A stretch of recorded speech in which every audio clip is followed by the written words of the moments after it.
अशोक खराताकडे सगळेच लोकप्रतिनिधी चोरून जाऊन आलेत, त्यामुळे घाबरलेल्या अवस्थेतील लोकप्रतिनिधी आपले नाव येते का यातून अवकाळी प्रश्नावर बोलायला तयार नाहीत, अशी टीका स्वाभिमानी शेतकरी संघटनेचे माजी खासदार राजू शेट्टी यांनी केली आहे। तसेच राज्यात अवकाळीमुळे शेतकरी प्रचंड संकटात आहे, पण या प्रश्नाकडे लक्ष द्यायला सरकारला वेळ नाही, सगळेजण मूग गिळून गप्प बसले आहेत, अशी टीकाही राजू शेट्टी यांनी केली आहे। ते सांगलीमध्ये बोलत होते।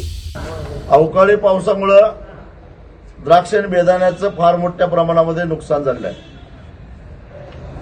एक तर 10,000 कंटेनर मुंबई बंदरातून शेतीमाल सगळा परत गेलेला आहे आखाती युद्धामुळे, आणि निर्यात थांबल्यामुळे दर पडलेले आहेत। दुसऱ्या बाजूला देशांतर्गत बाजारामध्ये विकला जाणारा जो माल होता त्याच्यावरही अवकाळी पावसामुळे आणि गारपिटीमुळे मोठं संकट आलेलं आहे। सरकारनं केवळ घोषणा केलेल्या आहेत, परंतु प्रशासन पंचनामे करताना दिसत नाही। शेतकऱ्याच्या बांधावर जायला कोणी तयार नाही।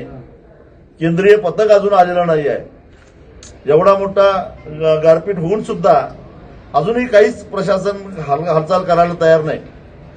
हे दुर्दैव आहे, आणि नको त्या गोष्टीवर सातत्यानं चर्चा करत राहणारे लोकप्रतिनिधी या अवकाळी पावसाच्या बाबतीत मात्र तोंड मिटून गप्प आहेत, याचा संताप शेतकऱ्यांच्या मध्ये आहे। सरकार खरात मध्ये अडकलंय का?